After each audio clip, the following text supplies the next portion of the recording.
દાનનો ધોધ વહી રહ્યો છે અને એના માટે કહેવું હોય તો કહેવાય. દુલાભાઈએ કાગે ખૂબ સરસ વાત કરી છે. આજે દાન આપનાર મિત્રોને આપણે અહીંયા બિરદાવવાનો ખરેખર તો કાર્યક્રમ છે કે દુલાભાઈએ કાગે કીધું છે કે હે જી તારા આંગણિયા હે પૂછીને જે કોઈ આવે રે હે આવકારો મીઠો આપજે રે જી. અને એ આંગણિયા પૂછીને આવનારને આવકારો આપવાની સાથે દુલાભાઈ કાગે જે આગળની વાત કહી છે એના માટે મારે તમને એક વાત કરવી છે. એક પ્રસંગ કાઠિયાવાડનો બહુ સરસ મજાનો એ કાર્યક્રમ એ પ્રસંગ છે કે જેમાં કાઠિયાવાડના એક સરસ દાની એવા આપા જસદણ અલગ ખાચર, નામ સાંભળજો મિત્રો. ફરીથી આ પ્રસંગ એ આપણે આપણી સમક્ષ મૂકવો છે કે દાન એ કેવી રીતે ને ક્યાં જાય તો લોકોના એ કામમાં આવે. તો આપા જસદણ અલગ ખાચર એ દિવસે દિવસે દરરોજ એ પોતે સવારથી એમનો નિત્યક્રમ કે પોતે દાન કરે અને લોકોની જરૂરિયાતોને સંતોષે. એકવાર એમના એક મુનિમજી એમણે કીધું કે આપા જો આવી રીતે રોજ તમે દાન કરો ને, આવી રીતે તમે રોજ દાન કરો ને તો કુબેરનો ધનભંડાર હોય ને તોય ખાલી થઈ જાય.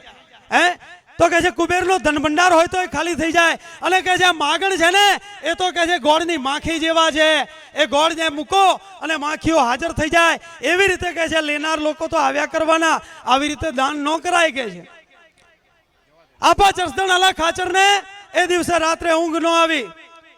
રાતના 10, 11, 12, 1, 2 થવા માંડ્યા અને કહેવાય કે એમને થયું કે લાવ બોલાવ. અને એમણે એમના મુનિમજીને બોલાવ્યા કે આજ બપોરે તમે શું કહેતા હતા? તો કે છે કે ગોળની માખી જેવા હોય કે છે લેનાર.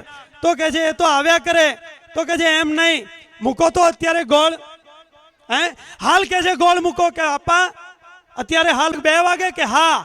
અને 2 વાગે જ્યારે એમને ગોળ મુકાયો, કલાક થઈ, 2 કલાક થઈ, પણ એક પણ માખી ત્યાં ફરકી નહીં. અને એ વખતે આપાએ કીધું કે ભલા માણસ માખી તો આવી નહીં. અને ત્યારે એને જવાબ આપ્યો મુનિમે કે ભાઈ માખી તો દી હોય તો આવે, કે માખી દિવસો હોય તો દિવસ હોય તો આવે, રાતના સમયે માખીઓ ન આવે, ભલે ને ગોળની આખી આખી ભેલીઓ પડી હોય. અને ત્યારે આપાએ કીધું ભલા માણસ આજ મારો દી છે, આજ મારી પાસે સંપત્તિ છે, આજે ઈશ્વરે મને આપવા માટે આવો રૂડો અવસર આપ્યો છે.